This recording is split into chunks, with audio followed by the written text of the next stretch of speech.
আসসালামু আলাইকুম। আশা করি সবাই ভালো আছেন। আজকে আমি আজকে আমি বিশেষ করে গতকালকের একটা ভিডিওতে আমি দেওবন্দি সিলসিলার ওলামায়ে দেওবন্দ বা হেফাজত কওমিদের ভারত কানেকশন নিয়ে কিছু কথা বলেছিলাম। আজকে 1-2 মিনিটে আবার রিপিট করব। সেটা সেটা হলো যে ঐতিহাসিকভাবে দেওবন্দ দেওবন্দ তো অবশ্যই ভারতের ভিতরে, সুতরাং তারা ভারতের স্বার্থ রক্ষা করেছেন এবং সেটাই স্বাভাবিক। এবং যেটা ওলামা দেওবন্দের যে গুরু ছিলেন প্রথম হুসাইন আহমদ মাদানী রহমতুল্লাহ আলাই, তারপরে ওনার ছেলে আসাদ মাদানী এবং বর্তমানে আরশাদ মাদানী, এর মধ্যে হুসাইন আহমদ মাদানী রহমতুল্লাহ আলাই তিনিও ইন্ডিয়ান বিশেষ করে সর্বোচ্চ পদক পেয়েছিলেন। তারপরে ওনার ছেলে আসাদ মাদানী রহমতুল্লাহ আলাই উনি ইন্ডিয়ান কংগ্রেসের সদস্য ছিলেন এবং স্বাভাবিকভাবে ইন্ডিয়া সরকারের পক্ষে অনেক ভূমিকা রেখেছেন। তারপরে তার ছেলে আসাদ মাদানীও এখনও ইন্ডিয়ান কংগ্রেসের সদস্য। বাংলাদেশেও যারা ওলামায়ে দেওবন্দ বা কওমি অঙ্গনের, তারা অনেক সময় ধরে এবং বিভিন্ন সময় তারা কথায় কথায় অন্যদেরকে আকীদা খারাপ বলেন। আপনারা কোন আকীদার কথা বলছেন? কয়েকটা আকীদার কিতাব আছে যারা মাদ্রাসাগুলোতে পড়ানো হয় এবং যেটাকে বেস করা হয়, যেমন আকায়েদে নাসাফি, তারপরে আকিদা তাহাউই, এরপরে আরও কিছু আকীদার কিতাব আছে। তো আপনি যদি এই কিতাবগুলো দেখেন, ওনারা যে কথাগুলো বলছেন, এই তথাকথিত ওলামা দেওবন্দের দাবিদার, তাদের কথার সাথে, বিশেষ করে এই কিতাবগুলোর ফতোয়ার সাথে আপনি অনেক ব্যামিল দেখা যায়। ইভেন সত্যি বলতে কি, তারা নিজেরাও নিজেদের বিপক্ষে বহু ফতোয়া দেন। এবং আজকে বিশেষ করে যে কারণে আমি এসেছি, আমি আসলে আজকে আকীদা নিয়ে কথা বলার জন্য ইচ্ছুক ছিলাম না এবং রেডি ছিলাম না। আমার তথ্য আমি সংগ্রহ করিনি, কিন্তু আজকে একটা ভিডিও দেখছিলাম হারুন ইজহারের, হারুন ইজহারের। এই ভদ্রলোকের সম্পর্কে আমার একটু শ্রদ্ধাবোধ ছিল, কিন্তু আজকে আলোচনা আমি তাকে আমি একটু হাইলাইট করব। তিনি হচ্ছে ওসামা, আলী হাসান ওসামা যেহেতু জামাত জয়েন করেছেন, এই জন্য আলী হাসান ওসামাকে ঘায়েল করতে গিয়ে, আপনারা ভিডিওতে ইউটিউবে আছে, আপনারা দেখতে পারেন, আপনারা শুনুন। তো আমি কিছু খণ্ড খণ্ড তুলে ধরবো। তিনি যে এই যে মানে আমার খুব রাগ আসতেছে এই ওলামাগুলো যে কত নিজের স্বার্থের জন্য। এবং আমি আরেকটা জিনিস বলেছি, প্রায় প্রত্যেকটি এই তথাকথিত হুজুর তারা ব্যক্তিকেন্দ্রিক এবং তাদের সন্তানদেরকে তারা আবার পুনর্বাসিত করে গেছেন, প্রায় সবগুলোই। আপনারা দেখেন, এই যে চরমনায় পীর সাহেব, আমি জন্য কখনো কোনো আলোচনা চরমনায় পীরকে আনি না, এই জন্য যে চরপীরের কোনো পদেরই না, তিনি ওলামায়ে দেওবন্দের ধারণ করেন না, উনি কোনো ডিগ্রিও নাই, ওনার কোনো সনদও নাই, একটা মাস্তান। উনি হঠাৎ করে রাজনীতি আসছেন, এলেম কালামও নাই, কিন্তু ওলামায়ে দেওবন্দ যেহেতু দেখছে ওনাদের পক্ষে একটা মাস্তান দাঁড়াইছে, এই জন্য ওনারা অন্ধভাবে সাপোর্ট দিয়ে গেছেন। এবং তারা কি করেছেন, তারা আপন ভাই, এই চরমনায়ের পীরেরা তার আপন ভাইকে তাদের অধিকার দেননি। আপনারা ইতিহাস দেখেন, বাংলাদেশের পত্রিকা আসছে, এবং তাদের এক ছোট ভাই, সৎ ভাই, এই রশিদ আহমদ ফেরদাউস আমার ক্লাসমেট ছিল, তার প্রতি তারা অবিচার করেছে।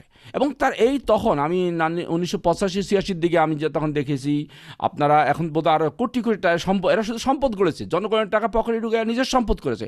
মালিবাগের এই যে কোণে রামপুরের দিকে যাওয়ার রোডে, এখানে বিরাট মার্কেট ছিল এই চরমনায়ের পীরের। সারা জীবন এরা জনগণ চুষে নিয়েছে আর নিজেদের ছেলে পেলে মানুষ করেছে। তেমনিভাবে এই যে হারুন ইজহার সাহেব, উনি একজন বড় আলেমের ছেলে, তিনিও এই সূত্রে পেয়েছেন। আচ্ছা, তারপর সব সেলফ কন্ট্রাডিক্টরি কেন করলাম, আমি যে নোট করেছি, আমি আপনাদেরকে এবং ভিডিও দেখাবো। উনি বলেছেন যে মানে উনি আলী হাসান ওসামাকে করার জন্য, ঘায়েল করার জন্য বলছে দাওরার পরে তাখাসুস করতে হয় এবং 3 বছর হাদিস, 3 বছর ফিকহ পড়ে, এরপর 10-15 বছর বড় বড় আলেমদের সোবত নিত।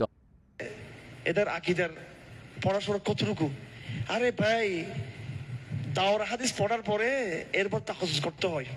হাদিসের মধ্যে 3 বছর, ফিকহের মধ্যে 3 বছর, সব রকমের স্পেশাল শেষ করার পর এরপরে আরো 10 বছর 15 বছর কি করতে হয়? বড় বড় আলেমদের সোবত নিতে হয়।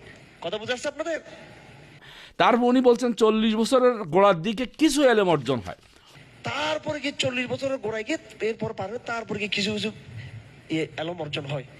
এরপরে অপরদিকে উনি নিজের সেলফ উনি নাকি 2003 একটা আরবিতে, এবং ওনারা ওই যে নিজের বড়াইয়ের জন্য উনি আরবিতে নাকি 2003 বই লিখছেন। অবশ্যই হ্যাঁ, লিখতে পারেন। আমি আকিদার কিতাব লিখছি 2003 সালে। কয় সালে? 3 সালে আকিদার কিতাব। এখনো আমি আকিদার বইটা আমি ছাপিনি, আরবিতে লিখছি। এবং এটা আনজাসা কাশ্মীর, আনোয়ার শাহ কাশ্মীর সাহেব ওনাকে দেখিয়েছি। আরব দেশে বড় বড় শাহ আব্দুল আবুদের ছাত্র, ওনাদের দেখিয়েছি আমি। তো এটা স্বাভাবিক, বাংলাদেশে বহু ছেলে পেলে আছে যারা আরবি বলতে পারে, ভালো আরবি বলতে পারে, সুতরাং এত এখানে বড়াই করার কিছু নাই। তারপরে এরপরে উনি একটা কথা, যে এলেম হলো চুপ থাকা। উনি কি চুপ আছেন? উনারা কি চুপ আছেন? তারপরে উনি একটা কথা বলছেন, যেটা এটা আমি দেখলাম, উনি বলছে আলী আমাকে থাপড়ানোর কথা বলছেন, যে একেবারে বারবার করে থাপ্পড়াই এগুলোরে একদম একদম ওখানে থামাই দেওয়া দরকার। এটা তো একটা মাস্তানি এবং এটা সন্ত্রাস। আমি মনে করি যদি আলী হোসামার গায়ে কেউ হাত দেয়, তাহলে এই হারুন এজাদ দায়ী হবেন। আমি আজকে বলে দিলাম, এটা আমি রেকর্ড করে রাখছি। যদি কেউ আলী হোসামার গায়ে হাত দেয়, তাহলে এই জন্য এই হারুন এজাদ সাহেব দায়ী হবেন। তারপরে উনি বলছেন যে আকিদাটা আসলে কি, তারপরে দেখেন পাগলের প্রলাপের মতো। তারপর বলছে আবার বলছে আমরা পরিপূর্ণ আকিদা। একটু আগে বললেন যে 40 বছর পরে দুনিয়া সব উজাড় করার পরে নাকি একটু একটু এলেম হয়, কিন্তু ওনারা যেটা দিবেন এটা তাবিজের মতো বলেন। উনি বলছেন যে আমরা পরিপূর্ণ আকিদা দিয়ে দেবো। আকিদা নিয়ে কি করা যাবে না, ফিতা তৈরি করা যাবে না। আপনারা জানেন আলহামদুলিল্লাহ এই মিম্বর থেকে আমি 2016 সালে কারাগার থেকে 17 সালে বের হয়েছি। পুরো হানাফি সালাফি পুরো এর মধ্যে আমি একটা একদম পুরো বাস্তবতার জায়গা থেকে গিয়ে আকিদার এই বিষয়টা আমি আলহামদুলিল্লাহ এমন নেগেটিভ আমরা ইয়ে করছি যে একদম শান্ত করে দিয়েছি এই সমাজটাকে, আমরা একদম শান্ত করে দিয়েছি। এটা নিয়ে বাড়াবাড়ি করবেন না, আপনারা আকিদার দরজগুলো গ্রহণ করবেন ইনশাআল্লাহ, ঠিক আছে? আমরা এই রমজানে আপনাদেরকে আমরা পরিপূর্ণ আকিদার দরজ দিয়ে দেবো ইনশাআল্লাহ।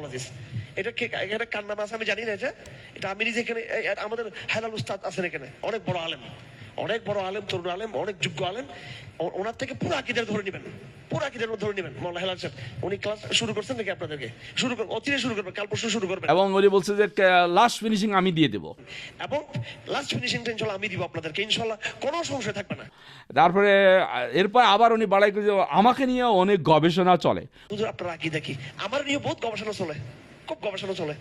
আমার আসলে কেউ, আমি যে কি আমার কেউ আবিষ্কার করতে পারে না, কারণ আমি প্র্যাকটিস। উনি এরপরে সবচেয়ে একটা মজার জিনিস, উনি নিজেকে বলছেন ককটেল। হোটেল রেস্টুরেন্টে গেলে উনি ককটেল খান।